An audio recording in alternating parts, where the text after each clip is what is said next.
नमस्कार दोस्तों, आपको मालूम है कि कुछ दिन बाद ही बकरीद आने वाली है और मुसलमान दोस्त बकरे की कुर्बानी भी देने वाले हैं।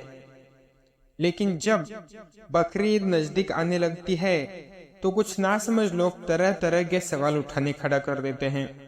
वे पूछते हैं कि मुसलमान बकरीद क्यों मनाते हैं और बेजुबान जानवरों की कुर्बानी क्यों देते हैं। क्या अल्लाह को एक कुर्बानी मंजूर होगी? उसके पीछे वजह क्या है? तो हम आज आपको बताएंगे कि मुसलमान बकरीद क्यों मनाते हैं, इसकी खास वजह क्या है। तो इसलिए आज ये वीडियो आपके लिए खास होगा। आप इस वीडियो को अंत तक जरूर देखिएगा और मेहरबानी करके इस चैनल को सब्सक्राइब और इस वीडियो को लाइक और शेयर जरूर करें, क्योंकि बकरीद आने तक सभी लोगों को इसकी तो चलिए इस वीडियो को शुरू करते हैं। मेरे प्रिय दर्शकों, आपको तो मालूम ही होगा कि हर एक त्योहार को मनाने के पीछे कोई ना कोई एक ऐतिहासिक कहानी जरूर होती है। इसी तरह कुर्बानी देने के पीछे भी एक इस्लामी कहानी है। याद रखें कि अल्लाह अपने बंदों से बहुत प्यार करते हैं और वक्त वक्त पर उनका भी इम्तिहान लेते रहते हैं। इसी तरह अल्लाह ने हजरत इब्राहिम जी का इम्तिहान लिया। हजारों सालों के पीछे की बात है। एक दिन हजरत इब्राहिम जी अपने ही घर में आराम कर रहे थे। उसी समय वे गहरी नींद में चले गए। तभी इब्राहिम जी ने अपने सपने में देखा कि अल्लाह उन्हें फरमान दे रहे हैं कि ये इब्राहिम, आप अपनी सबसे प्यारी चीज मेरे राह में कुर्बान करो। मेरे प्रिय दर्शकों, याद रखें, नबियों और पैगंबरों का ख्वाब कभी झूठा नहीं हो सकता और इसलिए हजरत इब्राहिम ने इस ख्वाब को सच जाना और अल्लाह का फरमान पूरा करने के लिए तैयार हो गए।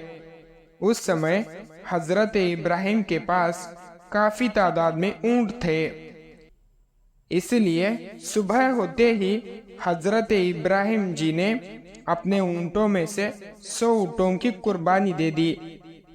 मगर जब दूसरे दिन उनकी आंख लगी तब दोबारा दूसरे दिन उनको फिर से ख्वाब में अल्लाह ने फरमान दिया कि आप अपनी सबसे अच्छी और सबसे प्यारी चीज हमारी राह में कुर्बान कर दो। तभी दूसरे दिन हजरत इब्राहिम ने अपने पास के ऊंटों में से 200 ऊंटों की कुर्बानी दे दी। तीसरे दिन भी जब हजरत इब्राहिम नींद में थे, तभी उनके ख्वाब में अल्लाह ने आके बोला कि आप अपनी सबसे अच्छी और सबसे प्यारी चीज मेरी राह में कुर्बान कर दो।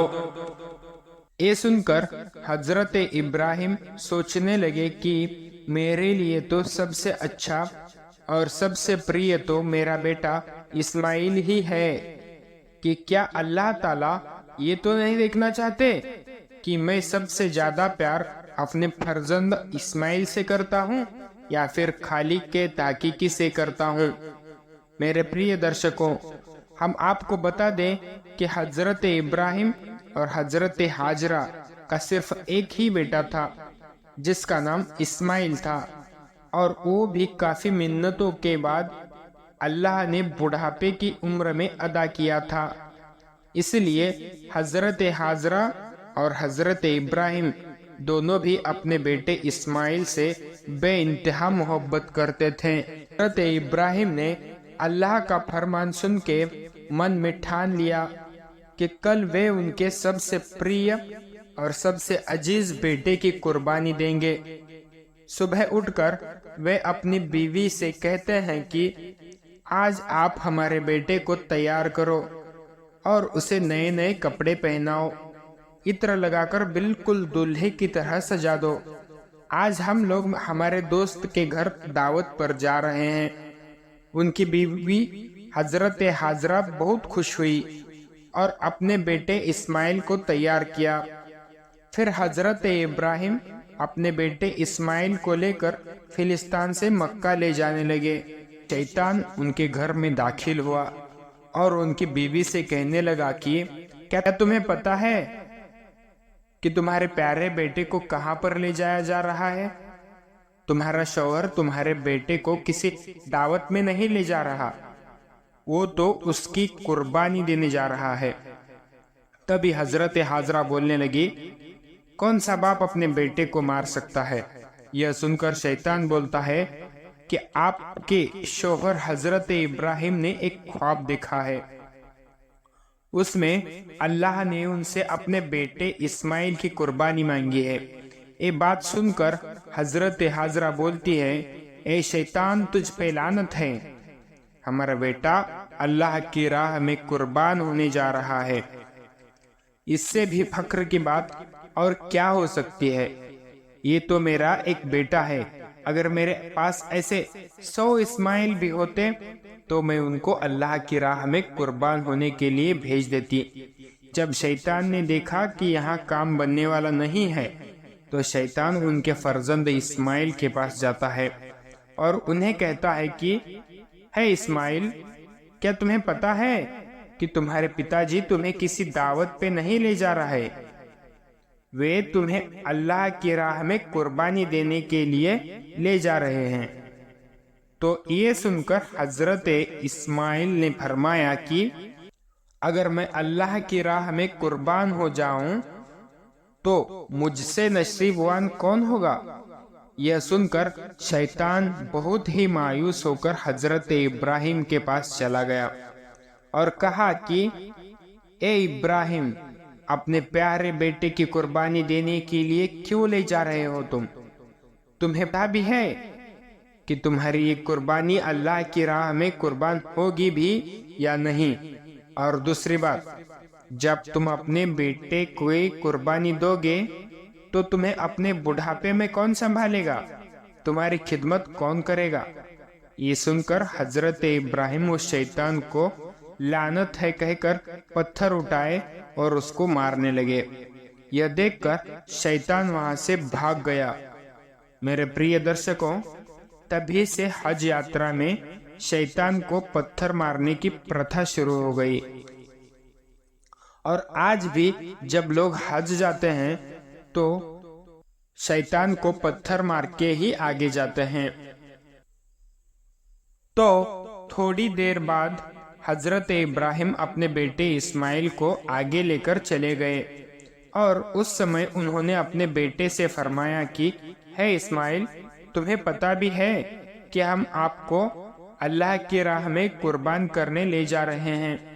تو یہ سن کر حضرت اسماعیل کہنے لگے کہ ابا جان، اس سے بہتر بھی میرے لیے اور کیا ہوگا، آپ مجھے اللہ کی راہ میں قربان کرنے لے جا رہے ہیں، پر بابا ایک التجا ہے کہ جب آپ میرا گلا کاٹو گے تب آپ وہ دیکھ نہیں پاؤ گے، اس لیے میں چاہتا ہوں کہ آپ میرے ہاتھ اور پیر رسی سے باندھ دیجئے، آپ بھی اپنے آنکھوں پر ایک پٹی باندھ لیجئے تاکہ آپ کو بھی میرا گلا کاٹتے وقت ترس نہ آ جائے۔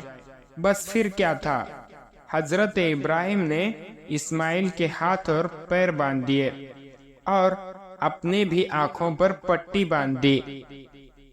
اس سمے حضرت اسماعیل جی کی عمر صرف 13 سال تھی۔ جیسے ہی اسماعیل کو سلایا گیا تو انہوں نے کہا کہ بابا رک جاؤ، میرے ہاتھ پاؤں کھول دو۔ حضرت ابراہیم نے کہا کہ بیٹے، ابھی تم اپنے ہاتھ پیر باندھنے کے لیے کہا، لیکن اب؟ تبھی اسماعیل نے کہا، کل کو کوئی کہے گا کہ بیٹے کی مرضی نہیں تھی اور بابا نے زبردستی کر کے اپنے بیٹے کے ہاتھ پاؤں باندھ کے قربانی دے دی، اس لیے میں چاہتا ہوں کہ آپ میرے ہاتھ پاؤں کھول دیجئے، میں بالکل بھی نہیں چھٹپٹاؤں گا، آپ مجھے صبر کرنے والوں میں سے پائیں گے۔ اور تبھی حضرت ابراہیم جی نے اسماعیل کے ہاتھ اور پیر کھول دیے اور پھر اپنے ہاتھ میں ایک چھری لے کر आसमान की तरफ देख के कहने लगे, ए अल्लाह, आप मुझे 1000 इस्माइल भी दे देते तो मैं खुशी खुशी के साथ उन सब को आपकी राह में कुर्बान कर देता। ये कहकर हजरत इब्राहिम वे छुरी इस्माइल के गर्दन पे चलाने लगे। तब अल्लाह ने जिब्राइल से कहा कि ए जिब्राइल, जन्नत से एक जानवर को जमीन की ओर लेकर जाओ और इस्माइल को वहां से हटाकर उस जानवर को वहां पे रख दो। तब इब्राहिम उस इम्तिहान में पास हो गया। जब हजरत इब्राहिम ने छुरी चलाई तो खून बहने लगा, लेकिन जब उन्होंने अपनी आंखें खोली तो देखा कि इस्माइल सही सलामत वहीं पे खड़ा था। लेकिन जब वे नीचे देखे तब एक दूंबा, जिसे हम भेड़ भी कहते हैं, वो लहूलुहान हो चुका था। वो देखकर हजरत इब्राहिम ने अल्लाह का शुक्र अदा किया। इतने में एक आवाज आई, ए इब्राहिम, तुम्हारा ये इम्तिहान कयामत तक याद रखा जाएगा और तुम्हारी सुन्नत को ईमान वाले लोग हर साल याद रखेंगे और हर साल अल्लाह की राह में कुर्बानी पेश करेंगे। प्रिय दर्शकों, तभी से बकरी ईद के मौके पर कुर्बानी का ये सिलसिला शुरू हो गया और ईद के 2 महीने 10 दिन के बाद ये त्योहार मनाया जाने लगा, जो कि हमारा भारत देश, पाकिस्तान और बांग्लादेश में 3 दिनों तक मनाया जाता है और गल्फ देशों में ये 7 दिनों तक त्योहार मनाया जाता है, जिसमें बकरा दूंबा की कुर्बानी दी जाती है। याद रहे, कुर्बानी की किस्तों को 3 हिस्सों में बांटा जाता है। पहला हिस्सा गरीबों के लिए, दूसरा हिस्सा रिश्तेदारों में और तीसरा हिस्सा खुद अपने पास रखा जाता है। तो दोस्तों, ये थी हमारे आज की वीडियो कि मुसलमान क्यों ईद मनाते हैं। अगर वीडियो अच्छी लगी तो आप चैनल को सब्सक्राइब करें और वीडियो को लाइक करें और शेयर